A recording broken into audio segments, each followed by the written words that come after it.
আসসালামু আলাইকুম। ডিএসসি বাংলা টিভির পক্ষ থেকে সবাইকে স্বাগত। ঢাকা-৫ আসনে বিএনপি প্রার্থী আলহাজ নবী উল্লাহ নবীকে ফুল দিয়ে শুভেচ্ছা জানালেন মোহাম্মদ মামুন নুর রশিদ।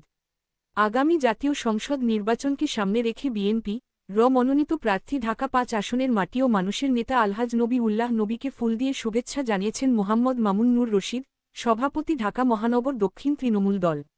শুভেচ্ছা বিনিময় অনুষ্ঠানে মোহাম্মদ মামুন নুর রশিদ বলেন, আলহাজ নবী উল্লাহ নবী একজন ত্যাগী ও পরীক্ষিত নেতা, যিনি দীর্ঘদিন ধরে এলাকার সাধারণ মানুষের সুখ দুঃখে পাশে থেকে নিরলসভাবে কাজ করে যাচ্ছেন।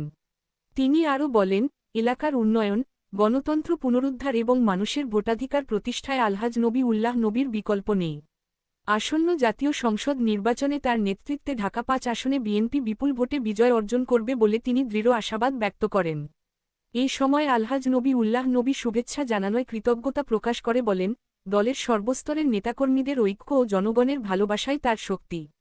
তিনি বলেন, জনগণের অধিকার আদায়, ন্যায়বিচার প্রতিষ্ঠা এবং এলাকার সার্বিক উন্নয়নে তিনি অতীতের মতো ভবিষ্যতেও কাজ করে যাবেন ইনশাআল্লাহ। অনুষ্ঠানে যাত্রাবাড়ী থানা ও সংশ্লিষ্ট ওয়ার্ডের সভাপতি, সাধারণ সম্পাদকসহ বিভিন্ন পর্যায়ের নেতাকর্মীরা উপস্থিত ছিলেন। নেতাকর্মীরা আসন্ন জাতীয় সংসদ নির্বাচনকে সামনে রেখে ঘরে ঘরে গিয়ে দলীয় প্রার্থীর পক্ষে গণসংযোগ জোরদার করার অঙ্গীকার করেন। উল্লেখ্য, আগামী জাতীয় সংসদ নির্বাচনকে কেন্দ্র করে ঢাকা-৫ আসনে বিএনপি ও অঙ্গসংগঠনের নেতাকর্মীদের মধ্যে ব্যাপক উৎসাহ উদ্দীপনা ও সাংগঠনিক তৎপরতা লক্ষ্য করা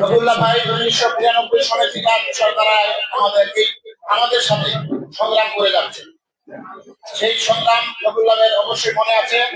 সেই সংগ্রামটাকে আজ পর্যন্ত যে ধীরে ধীরে আমরা ঘুরে এই একটা প্রধান সমিতির মাধ্যমে প্রায় 20,000 প্লট, প্রত্যেকটা রাস্তায় 16 ফুট এবং 20 ফুট, সেটা একটা অরাজনৈতিক সংগঠন। যদি অরাজনৈতিক সংগঠন হয়, আমরা এবার প্রত্যেকটা প্যানেলে বিএনপির মনোনীত আমরা হয়েছি। প্রতি এই 18 বছরে 17 বছরে আমাদের একাধিক কৃষকরা কল্যাণ সমিতি নির্বাচন হয়েছে, কিন্তু আমরা সেখানে নির্বাচন করতে গিয়ে আমরা কারাইতে পারিনি। সেই ফ্যাসিস্টদের আমরা পলায় পলায় নির্বাচন করেছি। তাও তারা আমরা এই ফ্যাসিস্ট আমল ছাড়া কুষারপাড়া মহিউদ্দিন কলেজের স্কুলের প্রত্যেকটা নির্বাচনে আমরা বিএনপি জয়ী হয়েছি। প্রত্যেকটা শুধু ফ্যাসিস্টরা যখন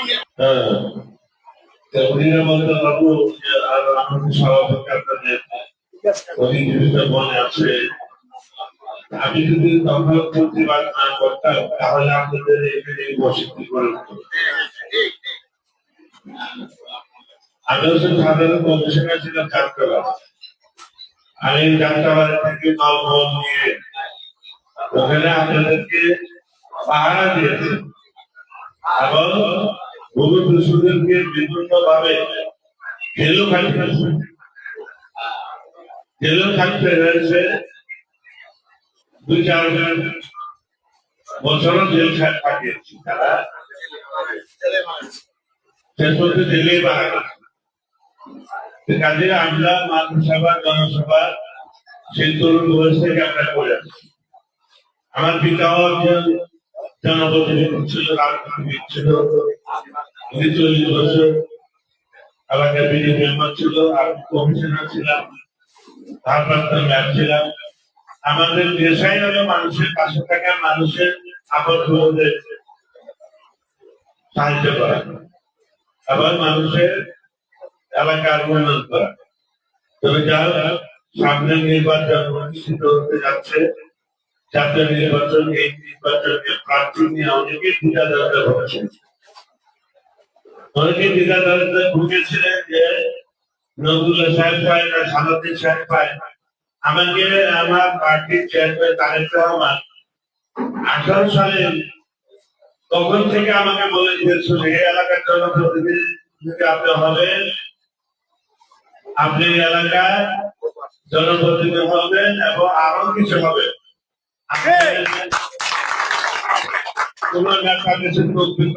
আমি ছোট থাকতে শুনি আপনি খালি আন্দোলন করেন, সংগ্রাম করছেন, জেলে যাচ্ছেন, মামলা খাচ্ছেন। সেই ছোটবেলা থেকে আপনি শুনি যে যাত্রাবাড়ি অঞ্চলে আপনার আন্দোলন সংগ্রামের ভূমিকা। এই জন্য দেশ নায়ক তারেক রহমান আমাকে পছন্দ করে নিয়েছে এলাকার প্রতিনিধি হিসেবে। এই 18 সালে আমাকে আমি কোনো দৃঢ় করেনি, আমাকে বলে ফোন করে নাও, কোন স্থায়ী কমিটির কোন ব্যাপারের সামনে যাও, কারণ টাকা পয়সা।